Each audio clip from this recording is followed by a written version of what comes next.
You just made a very intelligent decision deciding to join us in the trenches with Dave Lapham, brought to you by First Star Logistics, because our special guest in studio today, Gerry Sandusky. How about that? He's not in our studio. We're in our studios, and we're glad to be in our studios. We will be catching up with Gerry Sandusky from Baltimore, talking about the big playoff game. Bengals, Ravens. 2 weeks in a row. Bengals, Ravens. A lot of things to discuss. Gerry Sandusky knows it all. You're going to enjoy it.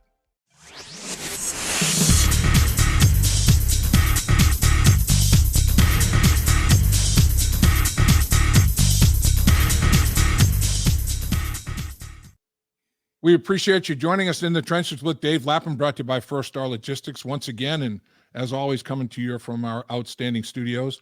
And as always, we have an outstanding guest. Not just outstanding, but extraordinary. This guy is as good as there is in his profession. He does all kinds of media work in Baltimore, not just Ravens play-by-play. That is one of many things that this talented man is involved with from a communication standpoint. We are joined by the icon, Gerry Sandusky. How are you, sir? Awesome, buddy. How are you doing today? I'm hanging in there. Well, that was a crazy game, wasn't it? You know what? That's the thing. Like, okay, it's 24-7. It looks like a blowout. You're extrapolating in your head. Oh my God, is this going to be a 48-14? But it's a division game. It never is. For whatever reason, somehow these things always get closer.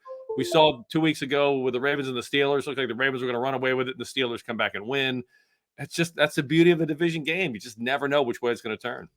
And really, I mean, the Bengals, for example, this year, they lose the first three division games, 0-3 in the division. They win the last three to go 3-3. They're 9-1 against everybody else. It's a testament to how tough this division is. I mean, I think that when you qualify for the playoffs, having gone through a schedule that includes, the division opponents and good opponents, you're tested, you're battle tested, you're ready to roll in the playoffs. Yep. Look, 3 out of 4 teams have winning records.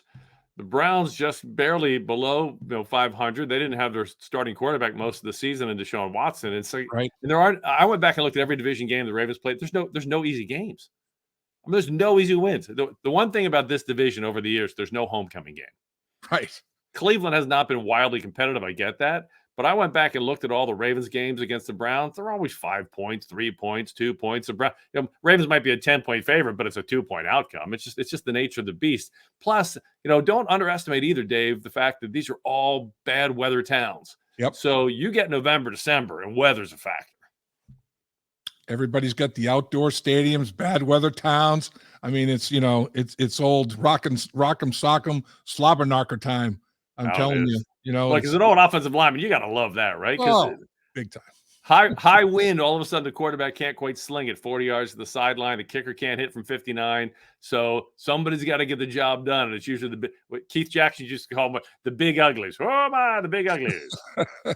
There's no question about it. Okay, well, everybody here in Cincinnati, the biggest thing is Lamar Jackson going to play for the Baltimore Ravens? And, John Harbaugh in his most recent presser basically said, I don't know. So I guess nobody really knows at this juncture, correct? Yeah, not to bring up a metaphor that's probably irritating to the good folks of Cincinnati, but right now it looks like it's a coin toss. I mean, it could go either way. I mean, it's 50-50, I would say, at this point, because John Harbaugh hopes Lamar plays. Obviously, everybody in Ravens Nation hopes Lamar plays, but they were hoping he'd play week 17 against Pittsburgh. So, the one thing with the human body is it heals when it heals. And so if he's ready, he'll play. If he's not, it's a different story altogether.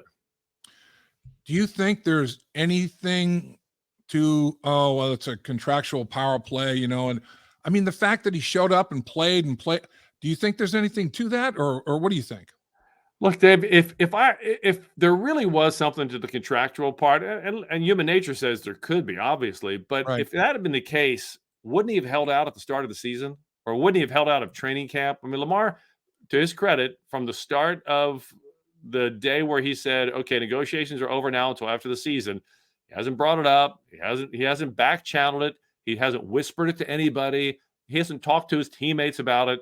So for him to bring it up at this point in the season, it doesn't fit with what he has done the entire way through. So no, I think this is strictly a physiological, knee issue that he wants to be 100% ready to go. Now, that's for a regular season game. Would Lamar play at 80%, 70%? I would think so because he's wildly competitive. And if you look at the Ravens team with Lamar, pretty good team. There's a team that could make a nice long run. And he sees that. He's been here before. So I just don't see this having any impact on the contract, because if that were the case, it undermines the entire relationship. And how do you resume talks after the season? So, my gut is, no, this is body. This is not contract. And hasn't the contract been on the table the whole season? I mean, the Ravens never took it off the table, did they? Not that I know of, but what came off the table was Lamar set a date very late in training camp, just before the last preseason game. He said, all right, if we don't have a deal done from this date forward, we're not going to talk about the contract until after the season. So whether it's on the table or off the table is irrelevant. It's the same deal that Lamar didn't want to do in August. So he's not going to look at that until after the season. Now, this is where it gets interesting. Lamar opened up the first quarter of the season MVP caliber. He was lighting it up. He was. But then it was a downhill performance by Lamar, and not just because of Lamar. Then you lose Rashad Bateman. And the difference between Lamar's quarterback rating, which was like 101 with Bateman, and then about 70 without Bateman, was staggering. So he loses his number one receiver. The offense starts to sputter a little bit, and then he gets hurt. So does he go into the offseason with more or less leverage? And he's representing himself. To me, that's why you have an agent, because you kind of need somebody to help spin the narrative to your favor, which is hard to do when you're the guy who's playing and negotiating. Yeah, I mean that's you like to have a buffer in there somewhere. There are no two ways about that.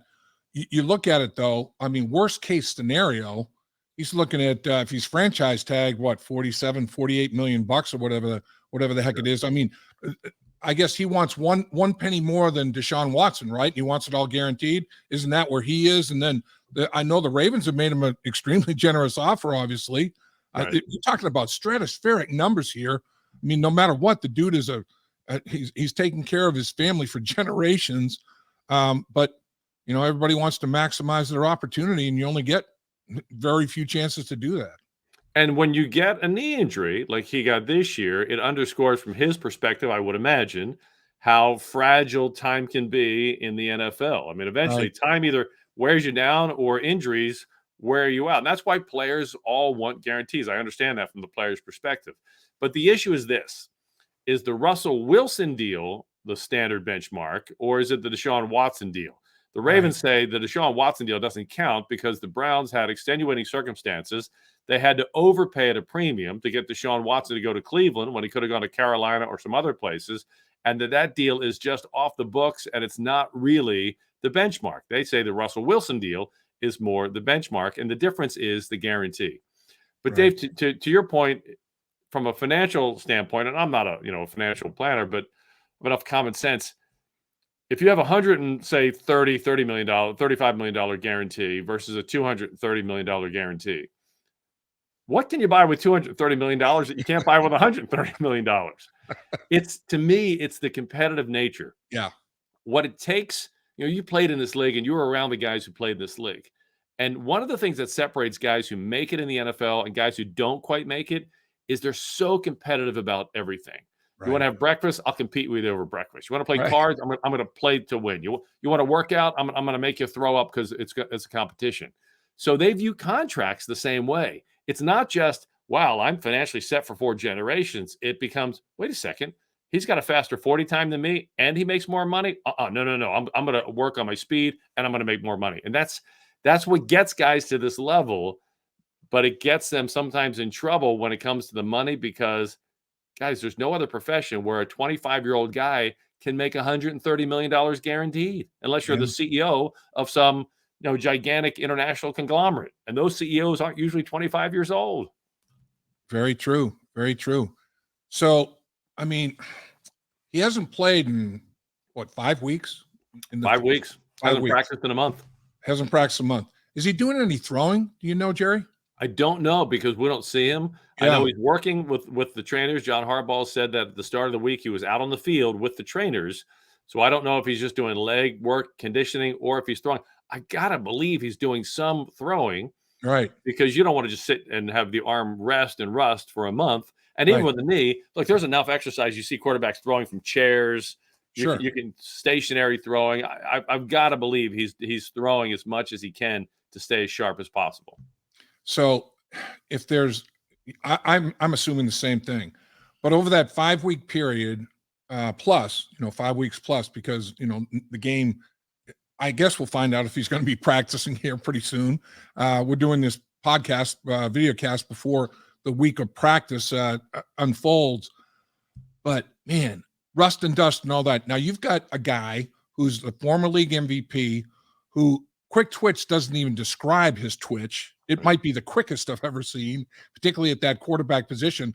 What I mean, our coaches always say, look, when he's out in the field, he's the best athlete there is out in the football field. This dude's the best athlete. So a guy like that, is there a rust and dust factor, or do you think, okay, well, boy, he didn't even play the last 5 weeks of the race. Now it's the playoffs and the adrenaline flows, and everybody, if you're quick, you're quicker. If you're fast, you're faster. Is there any worry that, it might be a little bit of time, it might take a bit before he is back in the flow? Yeah, I think there has to be a concern, but it's a combination of rust and rest.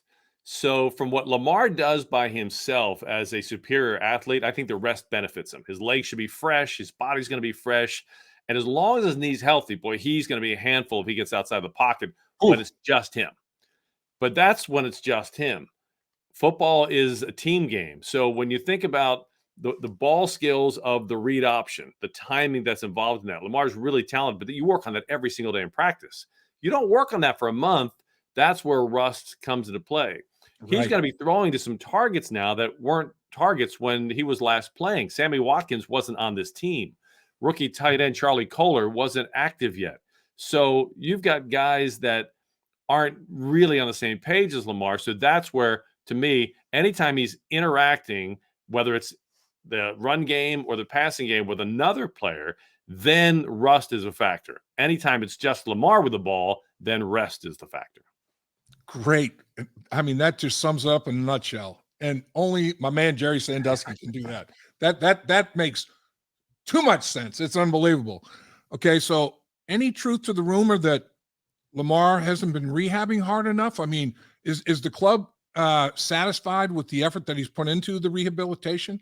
Yeah, John Harbaugh said at the start of this week he was very satisfied that Lamar's working extremely hard, that he loves his approach. His attitude's been great. He's been working really hard.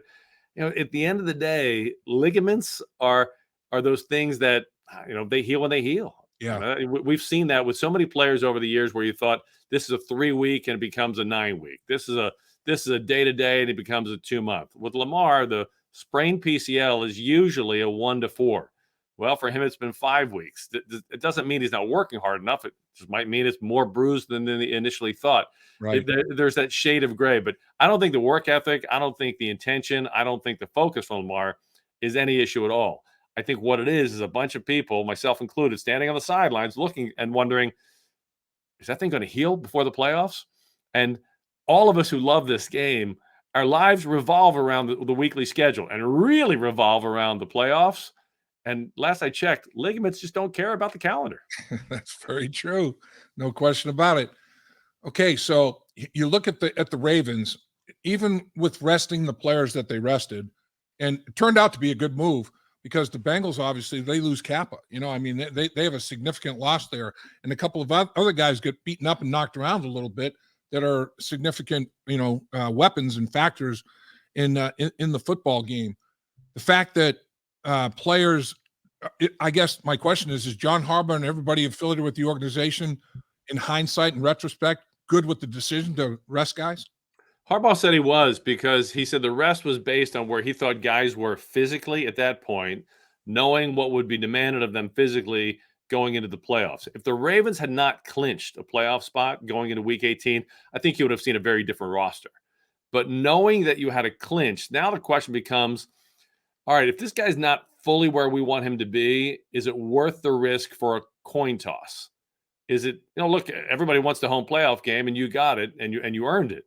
And that's a big deal. But knowing you're going to play the next week when a guy might not be right where he needs to be, That's the risk reward. And in hindsight, I think you're right. I think they erred on the right side with J.K. Dobbins, who has played 4 weeks since knee surgery and coming back from that. Mark Andrews, who's had some nicks and some bruises. Kevin Zeitler has been banged up a little bit, missed a game earlier in the season. So now you bring those guys back and you come in with the return of the veterans, fresh bodies. And here's the other thing I like about it. In a division game, Dave, where everybody knows each other so well, Yeah. when you have to face Mark Andrews this week and you haven't seen him since week 5, that's different than facing him this week when you saw him 7 days ago. That's a good point. And one thing about the Ravens, their DNA remains their DNA. I mean, they run it, they stop the run. Once they run it, they're going to play action pass. And Mark Andrews obviously is a big target, but in his absence in this game, likely targeted 13 times, 8 catches, 103 yards. Kohler, 6 targets, 4 catches, 49. 19 targets, 12 catches, 152 yards. The tight end is a huge factor in the offense. Even though Andrews isn't there, it's still a huge factor in the offense. That defense is as good as there is in the league. The Baltimore Ravens are going to do what the Baltimore Ravens do, right? 100%. And you hit it right on the head. The DNA is win at the point of attack. In the 17-game season, the Ravens outrushed their opponent 16 times. The only team to outrush them was the Steelers. And even in that game, the Ravens had 125 yards rushing. So they are going to establish the run. That's job one on the offense because the passing game revolves around that. And it hasn't been a very explosive passing game except for the tight end position. Here's what makes the Ravens passing game unique. It's the only NFL passing game this year that has fewer completions to the wide receivers than the tight ends and running backs. Only one. Wow. So it's not a novelty or a fluke that even with Mark Andrews out, Charlie Kohler, Isaiah Likely get a lot of balls. That's just the design of the offense. It's run first, play action, tight end is primary, running backs and wide receivers are secondary.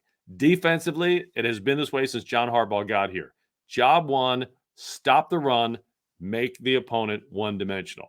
Now, against a lot of teams, say the Atlanta Falcons who have a rookie quarterback, or even the Pittsburgh Steelers who have a young quarterback who's starting to emerge, that can be a huge thing. It's not as huge to me against the Bengals because when you make Joe Burrow one-dimensional, so what? His one dimension is so flipping good. It's a fright show. So you have to stop the run game because if you don't, it's over. But even when you stop the run game of the Bengals, we saw it, Sunday. Joe Burrow throws such perfect balls when everybody knows he's going to throw the ball. It's tough to stop. Yeah. Let me ask you about Roquan Smith because he's getting a lot of buzz here. It appeared in videos, videos are videos, but there are always circumstances. But it looked like he was celebrating as such injury. When medical people were out taking care of Bengals guys that were down, he was doing a dance or whatever.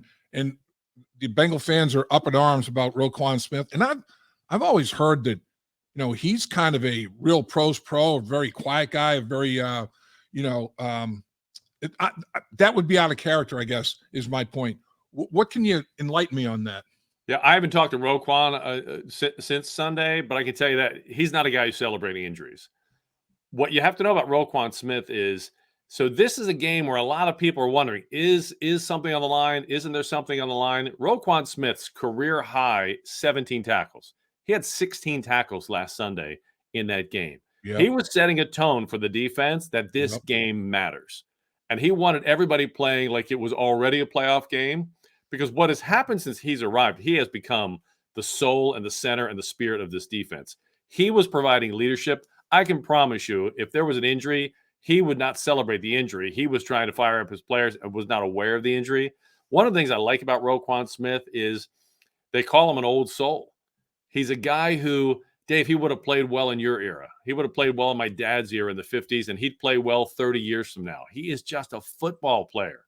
If he were a Bengal, you'd love this guy because he's all work. He's all joy. Remember watching Magic Johnson play in his first NBA Finals, and he's bringing the ball down court. He's got a big grin on his face. Right. And I remember thinking, man, here's the most pressure situation in the world, and this guy's having fun.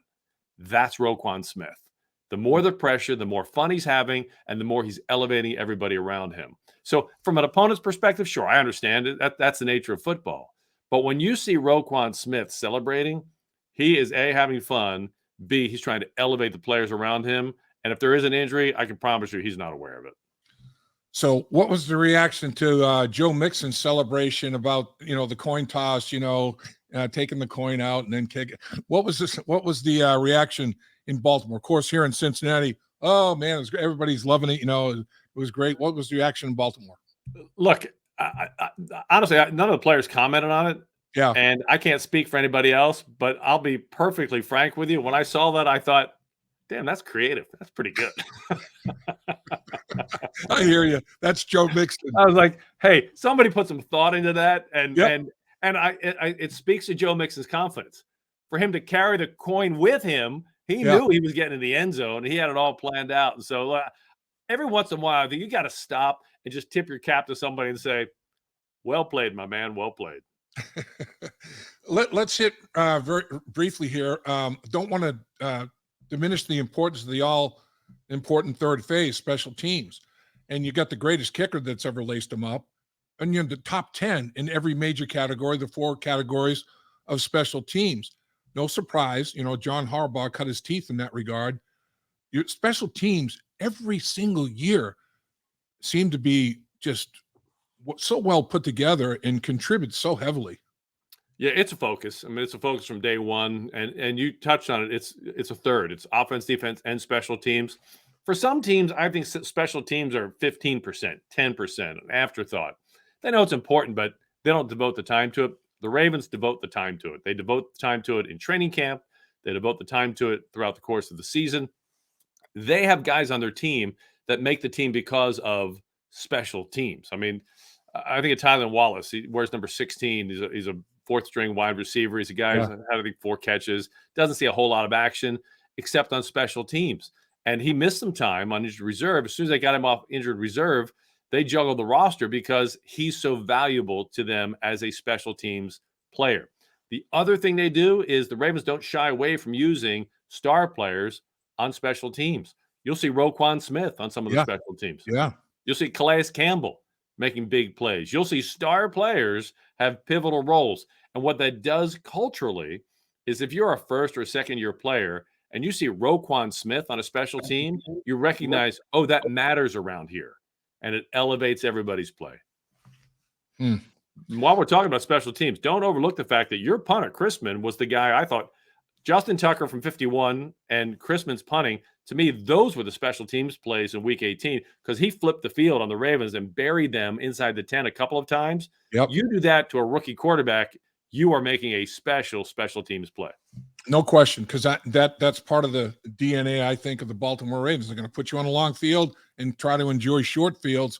Obviously, the thing that the Ravens can talk about, and it's definitely true, we hurt ourselves as much as the Bengals hurt us. I mean, the turnovers, obviously, two fumbles, 2 interceptions, 2 stops on 4th down, 6 possessions, and without a punt, extra point, or field goal. I mean, that's tough to overcome in the National Football League.